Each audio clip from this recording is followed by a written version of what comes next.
我们上一堂课呢，就是讲到心类学的第60页，那也是中间我们看到比度的这个地方，那看到比度的第二段，就讲到说呢，依于智之所依，正因之后，对于智之所量，隐蔽法，心不欺狂的了知，是比量的性相。那上一堂课呢，我们是讲到这边，那接下来呢，他就有一句提到说呢，据说呢，量不周遍于比度。那量不周遍比度的意思呢，就提到说呢，是比度呢，它不一定呢会是比量的意思。那我们之前呢，就是上一堂课讲到说呢，就是于智之所依正因之后呢，对于智之所量隐蔽法，心不欺狂的了知呢，它是比量的性相。那我们就以正德无常的比度来说好了。那正德无常的比度的第一刹那呢，那它对于智之所依呢，它是依于智之所依的正因之后呢，那对于智之无常呢，那它对无常来说呢，是心不欺狂的了知。所以呢，正的无常的比量的第一刹那呢，它对无常来说呢是量，所以呢，它可以称之为是比量。那我们后面提到说呢，据说量不周遍比度呢，那就提到说呢，那正的比度的正的无常的这个比度呢，那从第一刹那之后呢，也就是它的续流，就是从第二刹那开始呢，那它就是属于比度，但不是比量。那它为什么是属于比度呢？因为它同样呢，它是依着智之所依的正因之后呢，然后对于智之的所量隐蔽法，也就是无常呢，是不欺狂的了知。那为什么是不欺狂的了知？因为它是透由第一刹那相续续流之后而产生的，所以第一刹那的这个能力呢不衰退的缘故，所以它可以持续的呢去证得无常。但是呢，它对于无常来说呢，它就并不是量了，它是非量。为什么呢？因为呢，它不能成立就是心不欺狂的了知，因为它之前已经证得了，它只是透由第一刹那证了之后呢，然后依着第一刹那的这个能力呢，不衰退的能力，然后持续证得无常之外，所以它并不属于心不欺狂的了知，所以呢，它是比度，但是呢，不属于比量，所以提到说呢，据说量不周遍比度。所以呢，这边讲到说量不周遍比度的意思呢，就提到说是比度的话呢，它不一定会是量，因为只要是量的话呢，它就一定要是第一刹那。那这边就讲到说呢，那我们讲到说呢，量不周遍于比度呢，那我们所放的呢，就是提到说比度的第二刹那开始，因为第一刹那呢是属于比量，那比度的第二刹那开始呢，它就是这边所讲的量不周遍于比度。那所以第二刹那呢，它还是比度，但是呢，这个时候呢，它已经不是量了。那它为什么不是量呢？因为呢，这个时候呢，就提到说，它能够在正德的时候呢，是因为它是引申自己前量所通达的，就是它的前一刹那，就是说它的前面，就是第一刹那呢是量的时候，会有自己前一刹那的那个量呢所通达，所以呢，它这个时候它已经不再是量了，那它是属于什么呢？那这个就提到说，它是我们讲到说7种分类里面的呢在觉知，因为我们讲到说呢，在觉知呢，它就是提到说通达引申自己的前量所通达的，那就讲到说它通达，虽然说正得无常的比度的第二刹那呢，它也是正得无常，但是它正得无常的方式呢，并不像是正得比度的第一刹那，因为正得比度的第一刹那呢，它是透由自力，就是依靠着自之所依的正因呢，然后由自己的所量是一种心不欺狂的了知，但是第二刹那之后呢，它是靠着他力，它的力量就是说，它靠着第一刹那的力量之后呢，所去证得的，就是第一刹那证得无常之后呢，那他证得无常的能力没有衰退的缘故呢，然后由这个续流相续连接之后呢，然后引发了就是通达了引申自己的前量所通达。所以我们虽然是以第二刹那呢来做比喻，但是呢，就是只要是比度的第二刹那以后，无论是你第二、第三、第四、第五，只要在你还是在证得无常的这个能力的比度的这个范围里面呢，那除了第一刹那以外呢，那第二刹那之后，全部呢都可以称之为是在觉知。那以这个同样的理路来说呢，那其实呢，我们也可以说量呢是不周遍于现前，因为同样的呢，我们也说正的平直的眼知来说的话，正的平直的眼知呢，它的第一刹那呢是属于量，也就是我们所讲的现量。因为呢它是透由自力呢，然后去证得了瓶子。但是同样的呢，就是它的第二刹那之后呢，它也是依靠着就是通达引申自己的前量呢所通达，它是由第一刹那的这个能力呢，就是没有衰退的能力呢，透由他力，就是第一刹那的这个证得的能力呢，然后延续下去的缘故。所以呢，同样的以现前来说呢，除了第一刹那是属于量之外呢，那第二、第三、第四、第五刹那后面的呢，全部呢都是属于在觉知。那所以呢，这边我们就讲到呢，就是量呢，它不周遍于比度，也就是提到呢，就是只要是比度的话呢，它不一定会是量。那这里呢，有一个就是要提到的呢，就是讲到说，我们一般呢在讲述现前的时候呢，就是我们在讲到现前的时候呢，除了像说是根现前之外呢，也有提到说像是意现前。所以同样呢，像是根现前也好，或是意现前呢，就是它都是同样属于现前的范畴。所以呢，限量呢可以是根现前的限量，也可以是意现前的限量。那这个呢是属于说无分别的这种了知。以无分别了知的话呢，就是它的限量呢是可以分为像是根现前的限量或是意现前的限量。但是呢，以分别知来说呢，那以分别知来说，只要是分别的限量的话呢，那我们去追溯下去的话呢，那除了比量之外呢，没有其他的东西可以安立为就是分别知的量。凡是分别知的量呢，它必定呢会是比量。那虽然说呢，这一点呢，就是在经论里面呢，它并没有特别提到说呢，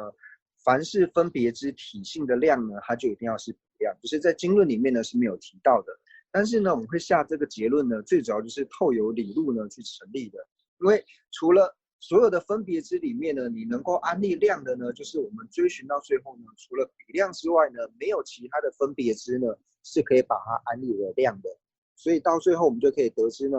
凡是呢你又是分别知，那又是量的呢，除了比量之外呢，那是没有其他可以安立的，其他的分别知是没有办法安立为量的。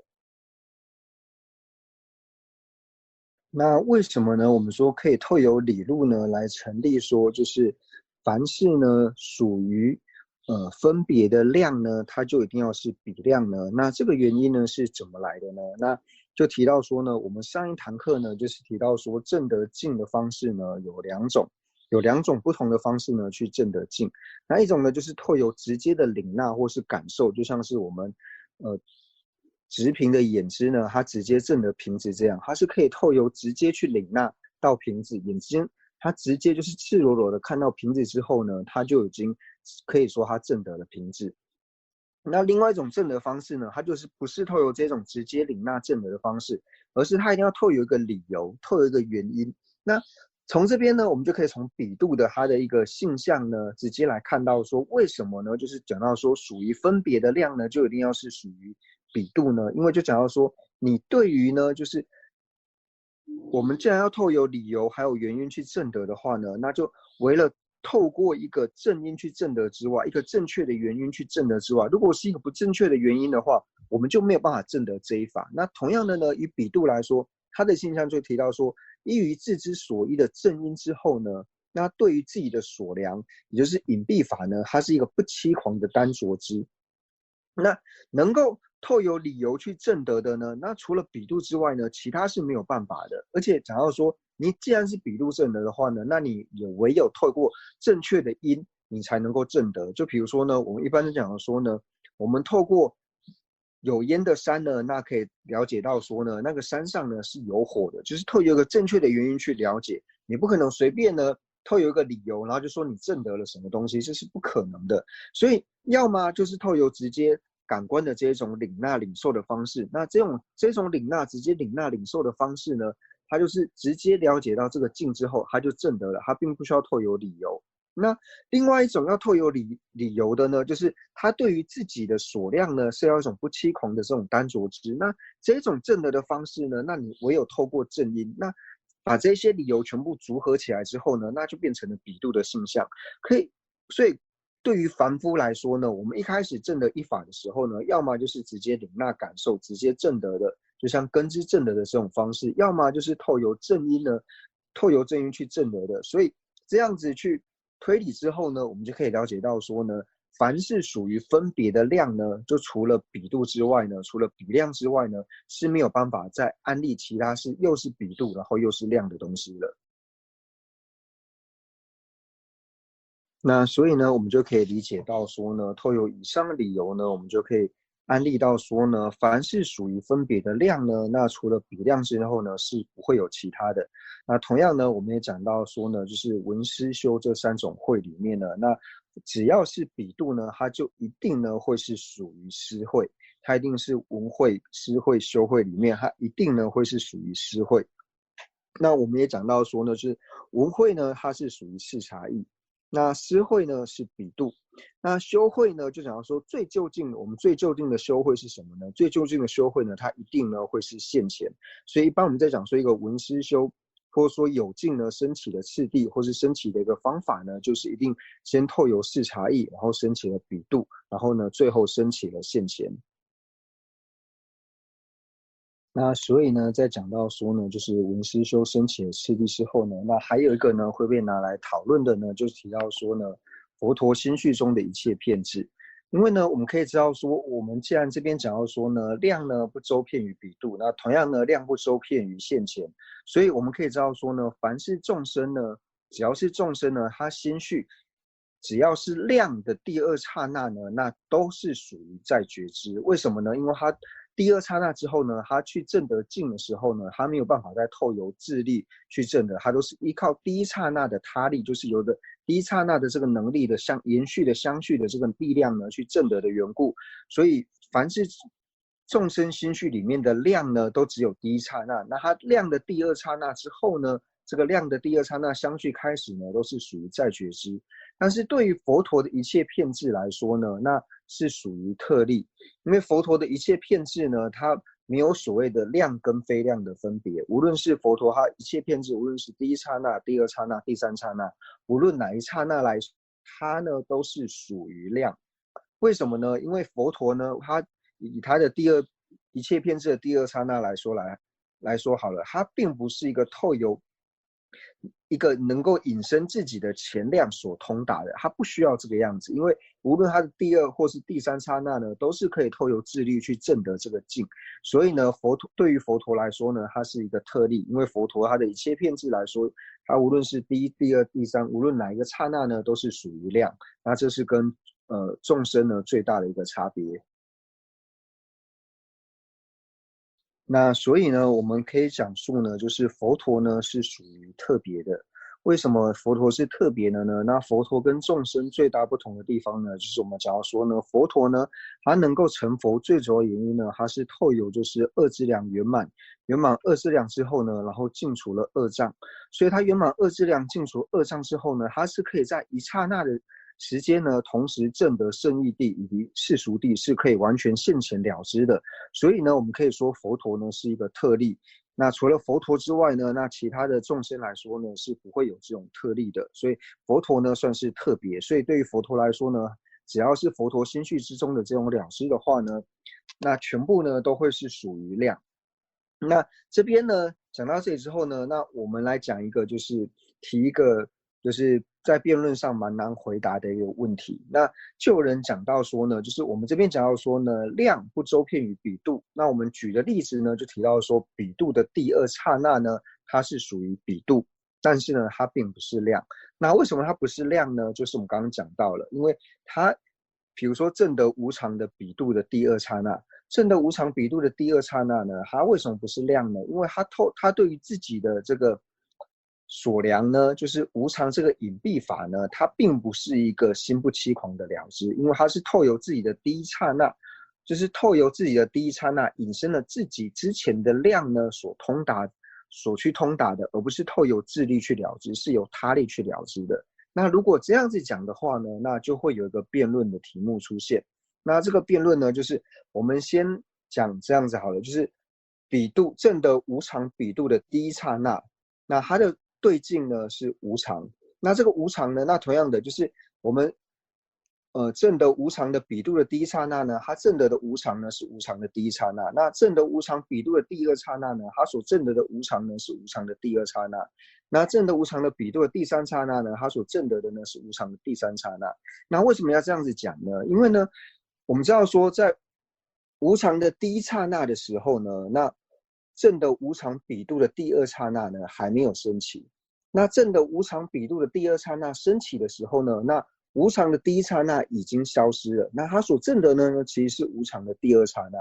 所以呢，就有人讲到说呢，证得无常比度的第二刹那呢，它应该是属于量，因为呢，它所证得的这个无常的第二刹那呢，在证得无常比度的第一刹那的时候呢，是没有办法证得无常的第二刹那。为什么？因为这个时候它除了第一刹那之外呢，无常的第二刹那还没有升起，所以无常的第二刹那说呢，并不是自知所量的隐蔽法。但是无常的第二刹那呢，它对于正的无常比量的第二刹那来说呢，是自知所量的隐蔽法。所以呢，他们就提到说呢，凡是比度呢，都一定要是比量，因为呢，第二刹那，比如说正的无常比度的第二刹那，他所证得的无常的第二刹那呢，对他来说呢，是自知所量隐蔽法的心不欺狂的了知啊。那如果说这样子来回答的话呢，那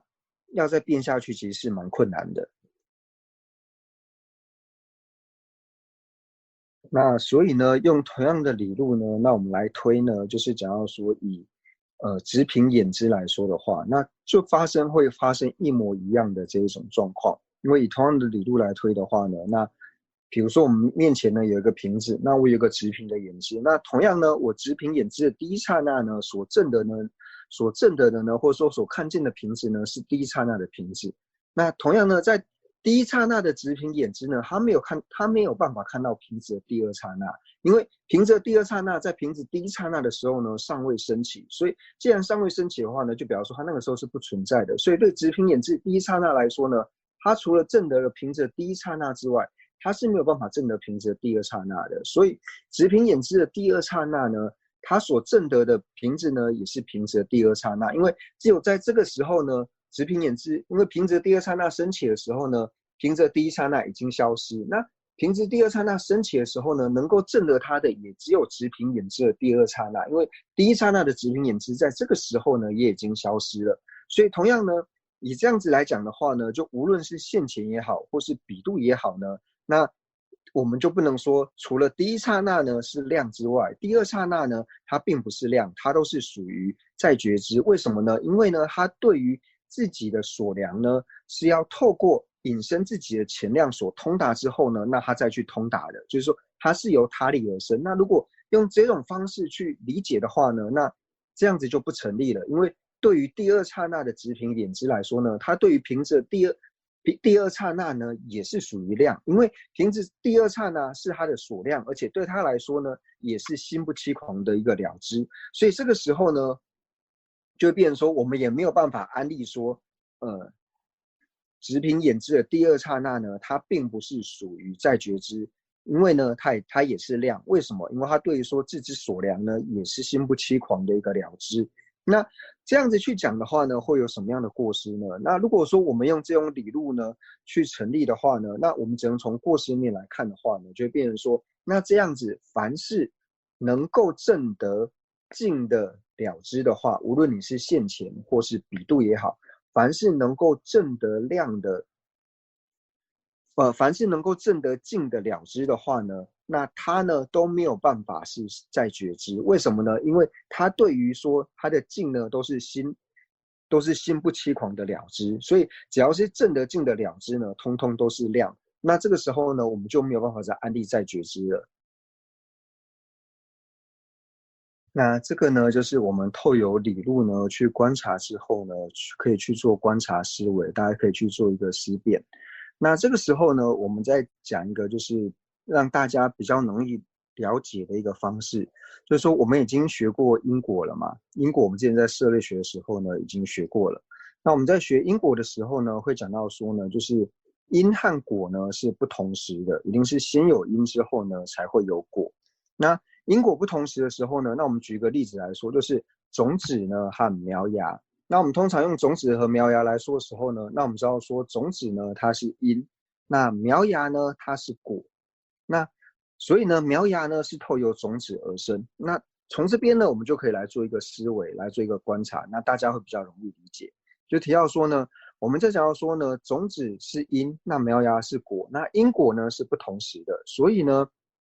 能生的种子跟所生的苗芽，那种子生苗芽，它是何时产生的呢？就是种子它是什么时候把苗芽生出来的呢？那这个时候呢，如果我说我们种子生苗芽的时间呢是在种子的时候所生的话呢，那我们可以知道说，种子它生苗芽的这个时间并不是在种子的时候啊，因为我们很明显说，在种子的时候我们只看得到种子，我们并没有看到这个苗芽。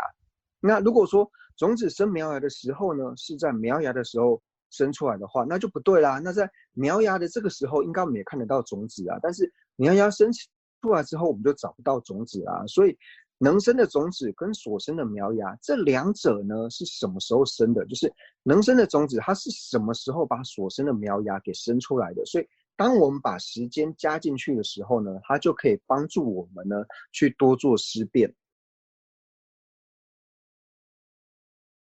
那所以呢，就是我们现在所讲的苗芽跟种子的这个理路呢，跟前面的这个理路呢是不一样的，就是给大家做参考，就是加了时间之后，那所以讲这些理路最主要的目的呢，就是帮助呢大家去思维，因为就是你可以透由思辨呢，然后让你的思路呢越来越快，然后呢越来越清晰，可以了解到说，如果这样子讲的话呢，这样去描述的话呢，那过失呢在什么地方？就是透由各个方面去思维的时候呢，它可以帮助我们去训练我们的理路，然后让我们的理路呢越来越快，然后越来越犀利。那所以呢，现在所讲述的这个理路呢，那它是就算是比较细腻的这种思维的方式，这就跟我们一般在讲说，在讨论说是先有鸡还有先有蛋这种理路是不一样的。因为如果说先有鸡的话呢，那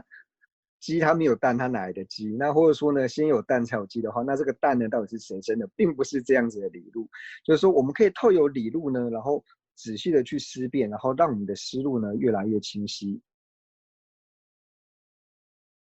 那所以呢，我们在了解这些理路之前呢，最主要呢就是我们要先了解到无常，因为我们在讲无常性这样的时候呢，就提到说刹那性，因为无常的想要说刹那刹那的坏灭呢，这种就说无常。所以我们在提到无常的时候呢，就把它分为很多刹那，而且这样说每一个刹那的特性呢，就是它只存在于当下这个刹那，它不会在自己的后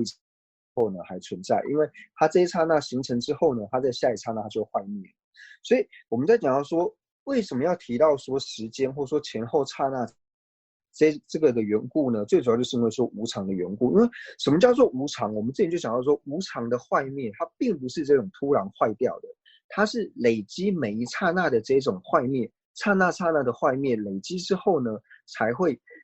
让最终呢出现这种毁坏，或者说呢，一般我们在讲之后呢，就是透过这种累积，就比如说我们累积秒呢，秒累积之后呢成了分，然后分累积成时，时累积成天，然后天累积成月，月累积成年，就是它是透由最小的这种刹那的这种时间呢，然后串联起来，或者说累积起来呢，才会成为巨流。所以最主要呢，就是我们要理解到无常它所讲的刹那性呢，然后从这边呢才去提到刚刚的这种辩论的这种方式，就是提到时间的话呢，那每一个刹那之间的这种坏灭的理由呢，大家要很清楚。那我们呢，再回到就是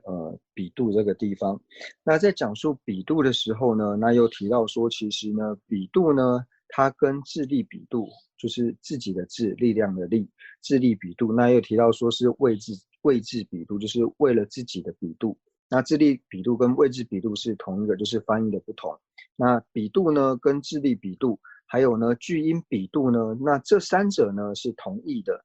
就是他们三个呢是同义的，比度、智力比度还有巨婴比度呢。那这个呢最主要的地方呢是出自于就是陈那菩萨呢所造的极量论。那陈那菩萨呢在讲述在极量论里面就有提到呢，就是比度呢，他对于呢就是自己的所量呢隐蔽法呢是不欺狂的，他并没有加上一个心不欺狂的，他只说对于自己的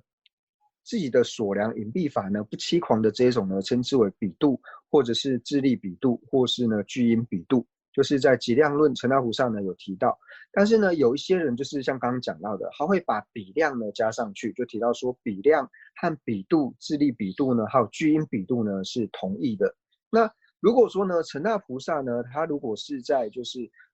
讲述比度的时候呢，他是把心不欺狂的单着之放进，他有加上这个心字的话呢，那我们就可以去成立说比量呢跟比度呢是没有差别的。但是既然陈大菩萨呢，他没有把心字放进去呢，就表示说呢，不欺狂的了知呢，跟心不欺狂，就是对于自知所量隐蔽法呢不欺狂的了知，跟于自知所量呢隐蔽法心不欺狂的了知呢，这两者呢是有差异。所以从这边呢，我们就可以去透由理路去成立到说呢，比度呢跟比量呢还是有差别的。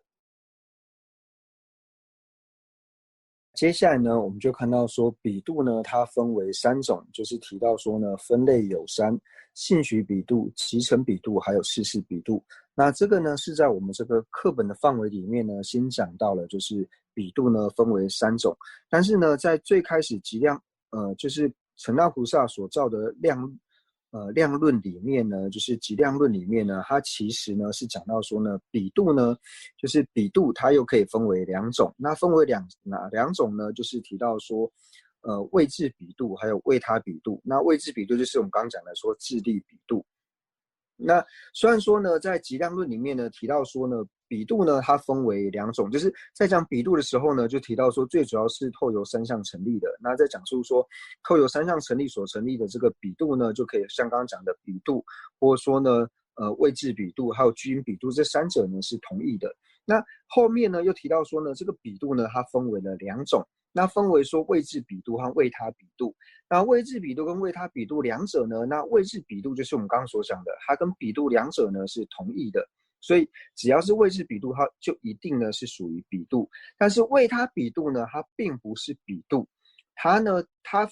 放在比度的分类里面呢，是属于生全之门的分类，因为它并不是真正的比度。为什么呢？因为位他比度呢，它是属于争论式，争就是真正的真，真假的真，它是属于争论式。那你要是属于争论式呢，它是要符合某一些条件，就像是3项成立或是等，它是要具备一些特定的条件呢，我们才可以把它称之为是争论式。那凡是呢，只要是争论式的话呢，它就一定呢要是属于声音。那我们这边所讨论的呢是比度，那比度呢既然是放在心类学里面，它一定是心法，所以呢它就绝对呢不可能呢会是声音。但是呢为它比度呢，它呢是属于就是争论式。那既然是争论式的话，它就一定呢要是声音，所以我们可以知道说呢，只要是为它比度呢，它就一定呢不会是比度。为什么呢？因为它一定呢不会是心法，因为它是属于声音。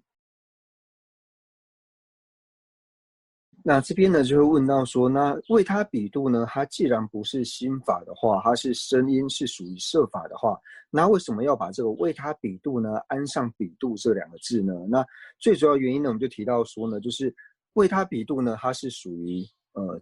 争论式。那争论式的话呢，它一定就是要具备3种条件的能全生。那具备这3种条件能全生呢，我们才能够具备3种条件能全生呢，才能够称之为是争论式。那这个呢，就要提到说呢，就是我们在讲到说我们要安立就是正音的时候呢，安立3项正音的时候，那就是一般辩论者呢，辩论的呢，我们称之为是前争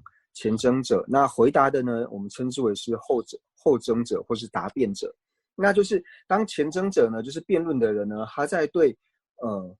回答的人，就是他要让他升起这个正成声音是无常的比度之前呢，他一定要对这个后争者，就是要对回答的这个人呢，先引论出争论式。那所以他争论式呢，具备3种条件。争论式呢，就是提到说他这个争论式的这个声音里面呢，它要具备同品片、异品片，然后呢还要具备一个就是同域的这个方式，就是要具备这3个条件呢，然后对他引用这个争论式。那他心绪之中听，就是这个后争者，就是回答的人呢，他听了这个争论式之后呢，要透由他，然后透由这个就是争论式的这个声音呢，听完之后，他去思维之后，他内心才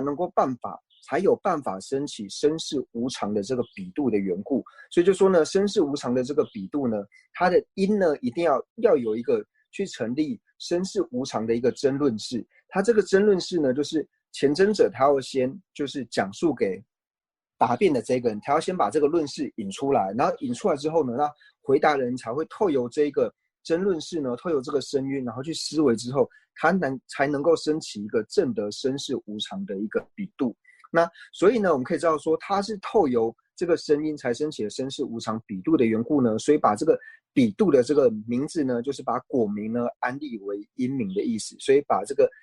名字呢，它因为能够产生比度这个名，所以呢，把这个争论式的这个因呢，把它的名字安立成为他比度。这边呢，就是比较特别的地方呢，就是一般我们在经论里面呢，就是在讲述就是定义，就是说我们讲说性相，在讲述性相呢，还有分类的时候呢，通常都是先讲述性相之后呢，然后讲完了性相之后才去讲分类。但是呢，极量论它在讲述比度的时候呢，它是先讲述比度的分类之后呢，然后才去讲述性相。为什么呢？最主要就是卡在这个为他比度这个地方，因为他先讲到说呢，比度呢分为两种，那分为哪两种呢？就是为他比度还有位置比度。讲完之后呢，然后才去讲到说，那比什么呢？就是具备三项之后呢，然后能够去证得的这个意识，具备三项才能够证得他意识的这种呢，叫做比度。就是他先把比度的两种分类先讲述之后呢，然后才去讲述说比度的性相是什么。那为什么要这样子去做呢？就是为了避免说他如果先讲述性相的时候，再去讲述分类的时候呢，那可能就会有人申请说，哦，只要是比度的分类的话，那也就是位置比度跟为他比度呢，就一定要是属于上面所讲述的这个性相。所以为了避免呢，让后人升起如是的这种颠倒的执着呢，所以极量论呢在讲述的时候呢，他就先讲述了说分为这两种，讲完两种之后呢，然后才称为说透由三项成立之后才能够去证得的这种呢，那叫做比度。那大家会透由分类之后呢，再去看到这个性相的时候呢，就会了解到说，哦，它的这个分类呢不一定呢会是属于这个性相，那差别呢就是差在这边。所以呢，我们今天呢就是讲到了说，就是量呢不周遍于比度。那量不周遍于比度呢，那我们所放的事项放什么呢？我们就提到说像是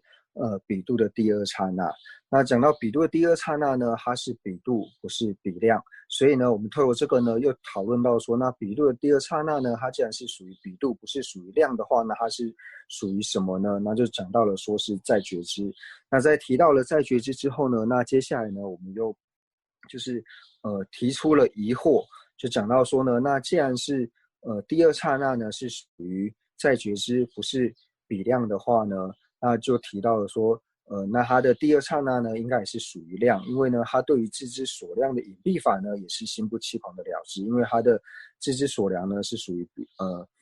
这个境，比如说以无常来说呢是属于无常的第二刹那，那又提到了这方面的辩论，就是那。总而言之呢，就是透过这些辩证之后呢，那我们就是最后可以成立到说呢，比度呢和比量呢不是同义的。那接下来呢，在讲到说比度和比量不是同义之后，那接下来我们就讲到了说就是比度的分类。那在讲述比度分类的时候呢，我们就引到了就是极量论里面，然后先讲述到说极量论里面呢提到说比度呢分为两种。那提到说位置比度以及说像是为他比度，那就讲到说呢，为他比度呢，它其实呢和争论式二者呢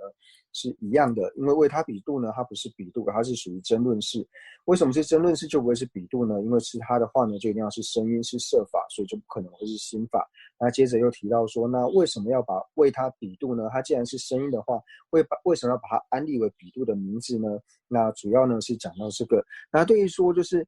为他比度呢，它要具备哪三个条件呢？那这个如果说我们再讲下去的话呢，那大家可能会造成一些混乱，所以我们先讲到这个地方。